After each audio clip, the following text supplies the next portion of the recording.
Bonjour à tous, avec l'aide de nous allons étudier le Rambam, les lois de Meïla, le 5e chapitre. Meïla, c'est lorsqu'il y a quelque chose qui appartient au temple et la personne a détourné cet argent, cette valeur qui appartenait au temple pour ses besoins personnels, pour autre chose. Eh bien, c'est Meïla. On ne va pas traduire le mot Meïla, on dira donc il a fait Meïla, il n'a pas fait Meïla. Lorsque quelqu'un il a fait Meïla, eh bien, dans ce cas-là, la Torah dit qui doit rembourser la valeur, rajouter un cinquième et en plus de ça, amener un sacrifice. Maintenant, dans Perek Hamisha, le Rav nous dit que Echad, c'est la même loi pour toutes les choses, tous les cas que nous allons voir. Il me semble qu'il y a 4 cas que nous allons voir.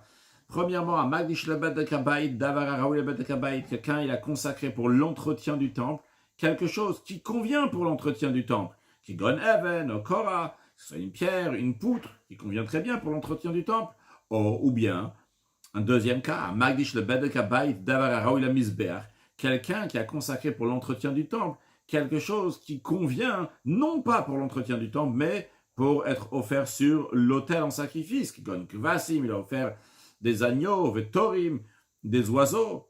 Ou un troisième cas, Magdish la Misbeach Davar Araoui le Bedek Habayit, quelqu'un qui a consacré pour l'autel quelque chose qui ne convient pas pour l'autel, mais qui convient pour l'entretien du temple.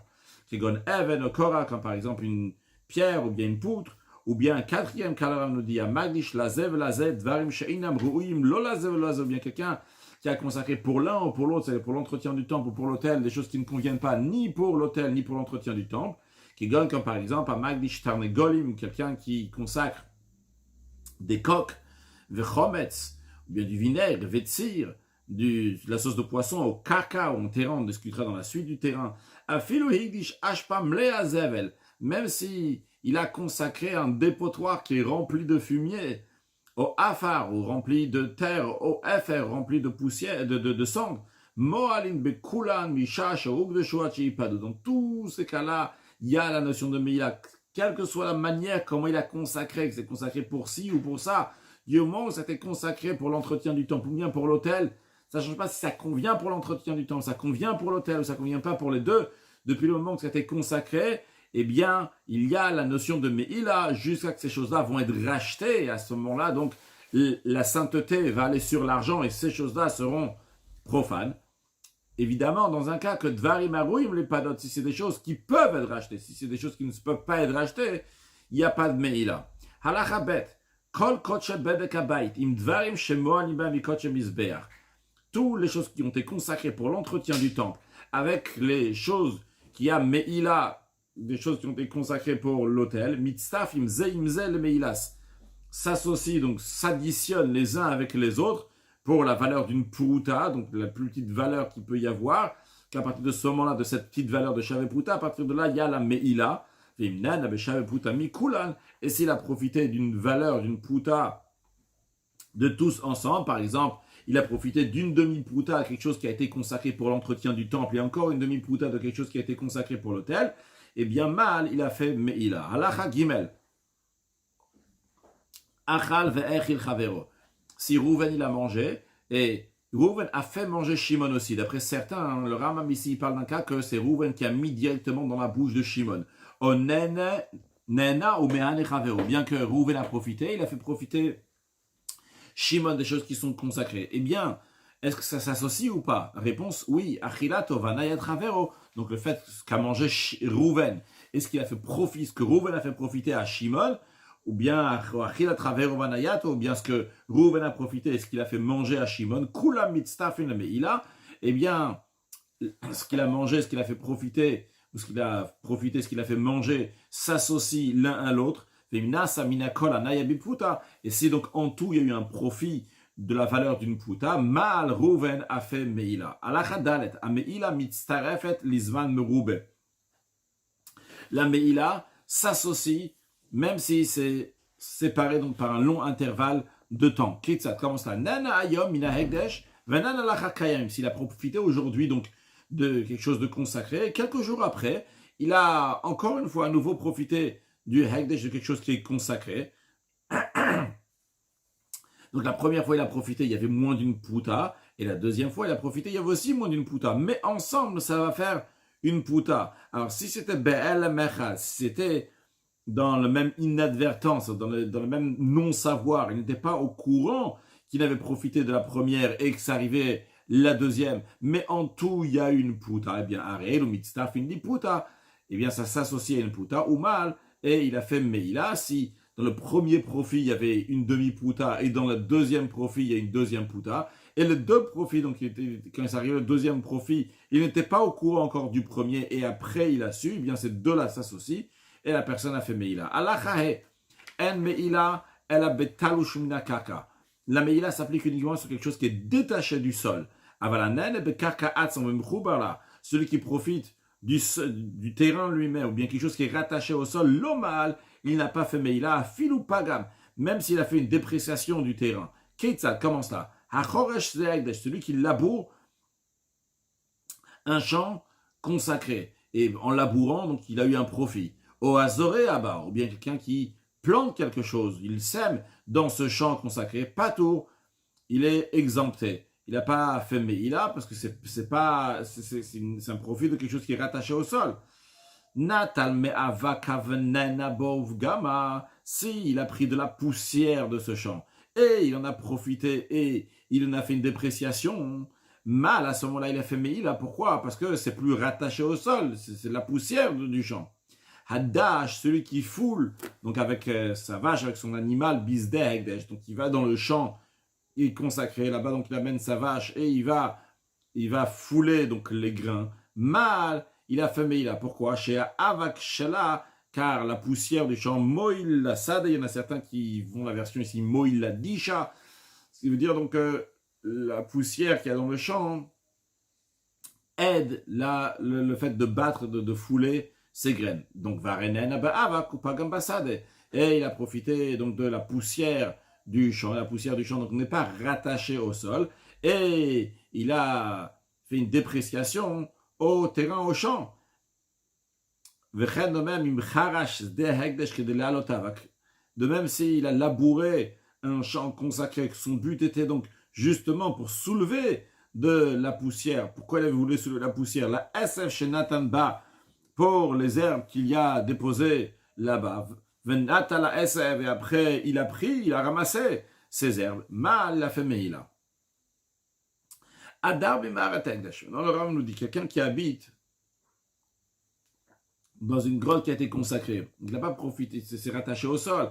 Au Betzel Ilan, ou bien à l'ombre d'un arbre, au Shovar Shalagdash, ou bien à l'ombre d'un pigeonnier qui a été consacré. Afal Pishanana, bien qu'il a profité de l'ombre. L'omal, il n'a pas fait meila. De même quelqu'un qui consacre une maison qui est déjà construite, donc qui est rattaché au sol. Adar Bolomal, celui qui va y habiter, n'a pas fait meila. Voilà. Si quelqu'un a consacré des bois, des pierres, avec ces bois et ces pierres, il a construit une maison. Hadar Shamal, celui qui habite là-bas, il a fait meila, comme on expliquera dans Perek Vav. Halacha Vav, Gidul Egdesh, le produit d'un bien qui est consacré, Moalim Baem, il y a la meila. Ça commence à Higdish Sade, s'il a consacré un champ, Veotsia Savim, le champ a fait sortir des herbes, donc il y a des herbes qui ont poussé. Ilan, ou bien s'il a consacré un arbre, Veasa Perot, et ça a fait pousser des fruits. Moalim Ben, il y a la meila. Avala Magdish est à bord, celui qui a consacré donc une citerne Rekan qui était vide, mais après c'est rempli d'eau, donc c'est pas ici que ça a poussé de quelque chose qui était Hegdesh. Il y avait quelque chose qui était Hegdesh. Dans ça, il y a quelque chose d'autre qui est venu. Higdish Ashpa. Ou bien il a consacré un dépotoir. Après, elle a été remplie de fumier. Shovar, il a consacré un pigeonnet. Venitma leyon, mais il s'est rempli après de pigeons. Oil, veinam gidoula hegdesh. Ce pas des choses qui ont poussé du bien qui a été consacré. Parce que dans la citerne, il n'y a pas d'eau qui pousse. Dans le pigeonnier, il n'y a pas des pigeons qui poussent. Ils sont venus d'ailleurs. En moalim baem, il n'y a pas de meila. Vekar, azavel. Dans d'autres versions, Vechen azavel. De même, donc, azavel va peresh. La différence, les deux, c'est des déjections des animaux, jusque le zevel, c'est déjà devenu du fumier, le peresh, donc c'est les besoins des animaux, mais qui n'ont pas encore devenu, ils sont pas encore devenus du fumier. Chez Bechatzar Hegdesh, qui se trouve dans la cour du Hegdesh, de quelque chose, d'une cour qui a été consacrée, l'onen in vlomoal, on n'a pas le droit d'en profiter, mais il n'y a pas meila. Ou Maya Sebaem, qu'est-ce qu'on fait avec? Immahu, les trésoriers vont vendre Veyiploud, même le Lishka, et l'argent qui est gagné, ben cela va aller pour la Lishka. La Lishka, donc c'est la chambre dans laquelle il y avait donc l'argent qu'on mettait là-bas, donc l'argent du Martzita Shekel, ce qui restait, ça s'appelle donc Shari Lishka, et c'est là-bas donc on va mettre cet argent-là aussi, on va s'en servir donc pour le besoin des choses qu'on achète Shari Lishka, l'entretien, différentes choses donc, qu'on entretient avec, on a appris dans Ilchot Shkali, l'entretien du temple et d'autres besoins. Encore une chose, Mayan Shuyotse Tors de Hegdesh, une source d'eau qui sort d'un champ consacré. Asur lehanot mamaim shiyotsim menu betoch hasel. On n'a pas le droit de profiter les khatrila de l'eau qui sort lorsque l'eau elle est encore dans le champ Hegdesh consacré. Vanen et le mal, celui qui a profité, il n'a pas fait meila. Yatsu amaim chutzasal, une fois que l'eau sort du champ mutalan bem, on a le droit d'en profiter, même les khatrila, on a le droit de profiter de ces eaux. Arava gdera bizde Hegdesh, une branche de sol qui pousse dans un champ qui est consacré l'onen, une velomoal, et on n'a pas le droit d'en profiter, on n'a pas le droit de faire, mais il a dans les commentaires, c'est discuté pourquoi. Il a un arbre d'un homme simple, ordinaire, c'est-à-dire de quelqu'un, en autre mot, un arbre qui est choulin, qui est profane. Hasamouchlis de Egdesh, mais il est proche, il est juste à côté d'un champ qui est consacré. Et ses racines sortent, vont dans le champ de Hegdesh. Im beno le beina sade si entre l'arbre et le champ qui est Hegdesh, qui est consacré, il y a jusqu'à 16 coudées. Une coudée, ça correspond à environ un demi-mètre. Donc, on va dire, si depuis l'arbre jusqu'au champ du Hegdesh, il y a environ 8 mètres, les racines qui sont dans le champ du Hegdesh sont interdits. Le mal. Mais ceux qui en profitent, il n'a pas fait, mais il a. Parce que ces racines-là, jusqu'à 16 coudées, jusqu'à 8 mètres, on les considère qui font partie de l'arbre profane. L'arbre profane a besoin de ces racines-là, donc il fait partie de ces racines-là. Même si ça va aller dans le champ de Hegdesh à côté. Maintenant, s'il y a des racines qui vont dans le champ du Hegdesh, mais l'arbre est plus loin que 16 coudées du champ Hegdesh. C'est-à-dire que les racines donc, dépassent, sont plus grandes que 16 amot. Les racines sont plus grandes que 8 mètres. Et c'est après 8 mètres donc, qui vont dans le champ du Hegdesh. Dans ces cas-là, mal, il y a Meïla, parce que plus que 16 coudées, ça ne fait plus partie de l'arbre, ça fait partie donc du champ Hegdesh, et c'est là-bas qui se trouvent ces racines.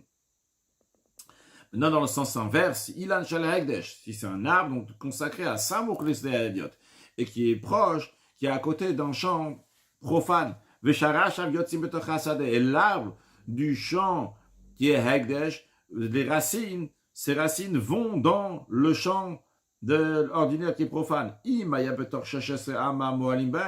Si c'est des racines qui sont dans les 8 mètres, dans les 16 coudées, donc qui correspondent à l'arbre de Hegdesh, et que ces racines-là vont dans le champ qui est profane, alors jusqu'à dans les 16 coudées, il y a Meïla, il y a Hayarach, Gatera, Sheshesreama, si l'arbre du Hegdesh était plus loin que 16 coudées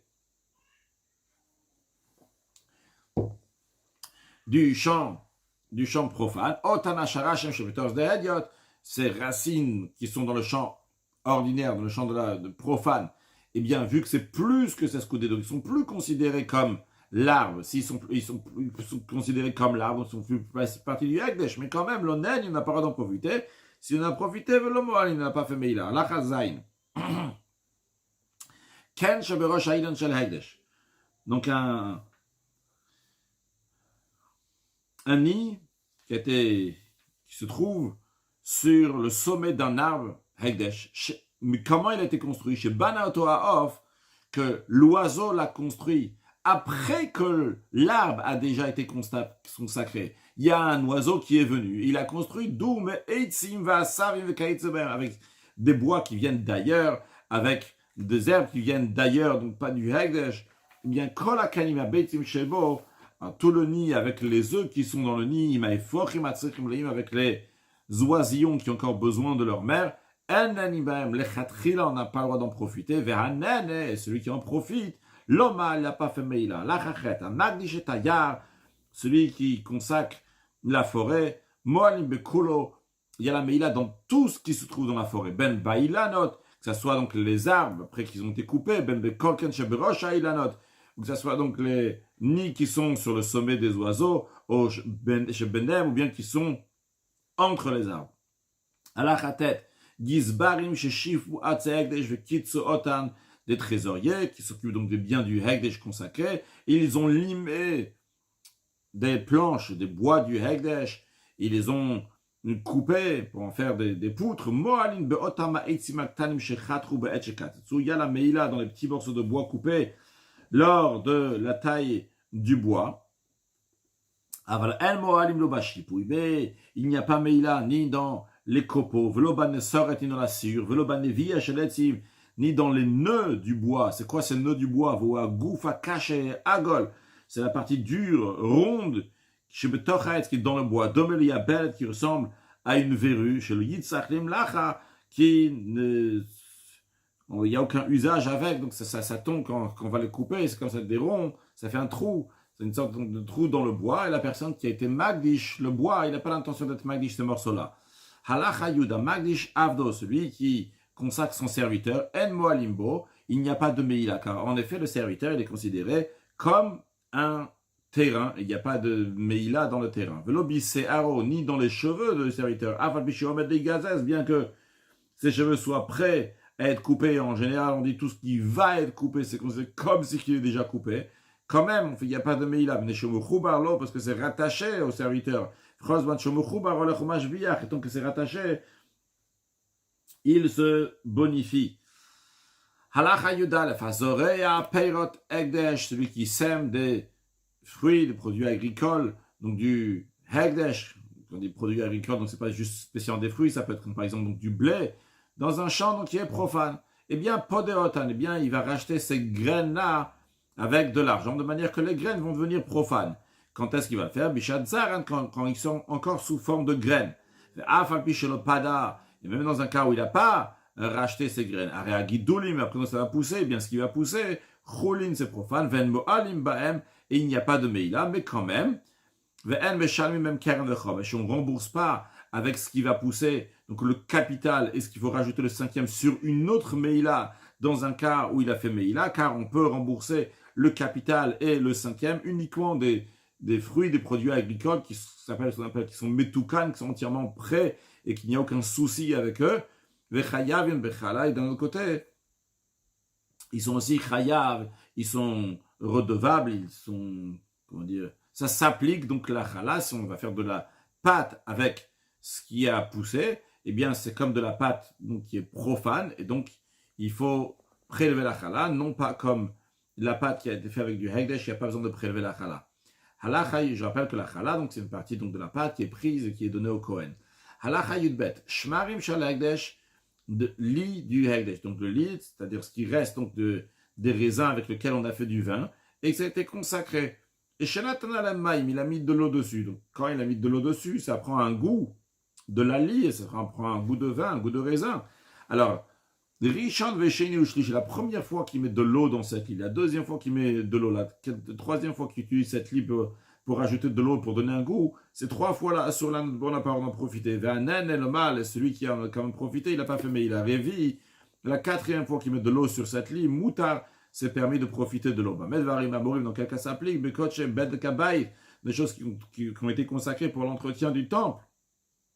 C'est-à-dire que ce vin a été consacré pour que la valeur va être utilisée pour l'entretien du temple. Aval coach misbéa, quelqu'un qui a pris du vin et qui l'a donné, qui va offrir sur l'autel, af mirvi, ve'elach la'olam asur, même à partir de la 4e fois qu'il a mis donc de l'eau sur la lit, et après ça reste toujours interdit, car en effet la sainteté du misbéa, quelque chose donc elle est sur l'autel, est plus sainte et plus stricte que celle du bed kabay de l'entretien du temple. Halacha yud gimel, la magish tarnegolat la misbéa, quelqu'un qui a consacré une poule pour l'autel. Mo'alim bao beitzata. La meïla s'applique aussi bien dans la poule et aussi bien donc dans les œufs de la poule. Higdish cham la misbéa. S'il a consacré un âne pour l'autel, mo'alim bao bachalava. Donc on ne peut pas offrir ni la poule ni l'âne, mais quand même il y a la meïla dans l'âne et aussi dans chalava, aussi le lait, il va en sortir. S'il a consacré donc des oiseaux pour l'entretien du temple, il y a la meila aussi bien dans les oiseaux, aussi bien dans les œufs d'oiseaux. J'ai dit une nana, évidemment c'est une ânesse, vu qu'un âne il n'a pas, il a pas de lait, une ânesse. Ok, Allah Chayut Dalet, Kotnot Kouna, des vêtements de prêtrise, chez Balou qui ont été usés, et donc on ne peut plus s'en servir pour officier avec. Moalim Baem Kishakot, la Meila, comme toutes les autres choses qui sont consacrées. Vachadashim, les vêtements de prêtrise, donc ils sont nouveaux. Quand ils sont nouveaux, c'est dans le sens qu'ils peuvent encore, les Kohanim peuvent officier avec. Alors, oh, il venit tout là, vu que de base, c'est des vêtements de prêtrise pour que les Kohanim vont pouvoir en profiter même lorsqu'ils ne sont pas en train d'officier. En Moalim Baem, il n'y a pas de Meila. La raison pourquoi c'était donné même pour les Kohanim qui vont pouvoir en profiter, parce que les Kohanim, lorsqu'ils finissent de travailler, à l'heure pile où ils finissent de travailler, on va dire, ah, tout de suite tu dois l'enlever, parce que la Torah n'a pas été donnée à des anges, donc c'est obligé qu'ils vont le garder encore quelques minutes. Donc on a enlevé la notion de Meila dans les vêtements de prêtrise, donc c'est la raison pour laquelle il n'y a pas de Meila. Alachatetvav, Koche Goim, en ce qui concerne des choses qui ont été consacrées par les non-juifs. Si ils ont consacré pour l'entretien du temple. Moalim Baem, il y a la Meila, d'après la Torah de la loi de la Torah. Vim Kochem Isbeachen. Si c'est des choses qu'ils ont consacrées pour l'autel, En Baem Meila Minatora, d'après la loi de la Torah, il n'y a pas de Meila. On apprend ça, Shenem Abakorban, il dit dans les sacrifices, d'Aber al Bnei Yisrael, dit au peuple juif qui vont emmener des sacrifices, donc Kochem Isbeach. Aval Asrulan Bamidisov, quand même par ordre rabbinique, c'est interdit d'en profiter. Alachatet Zain. Kol, le son donc des instruments de musique qu'il y a dans le temple. Vereach, ou mare, pardon, donc la vision, la belle vue, la beauté visuelle donc qu'il y a de regarder dans le temple. Vereach, shalhegdesh, l'odeur donc des choses qui sont consacrées, donc l'odeur des encens, l'onéani, on n'a pas le droit d'en profiter, velomol, il n'y a pas meila. Va mettre varima morim, dans quel cas s'applique, on a dit que celui qui va profiter de l'odeur des encens, il n'a pas transgressé meila. Béchéri, araktor et achashal tatimor, et s'il a senti les torettes des encens après qu'elles sont montées en fumée. Aval, imeria baktot, shetalet imrata, lorsqu'il profite de l'odeur, lorsque la fumée est en train de monter, la colonne est en train de se lever.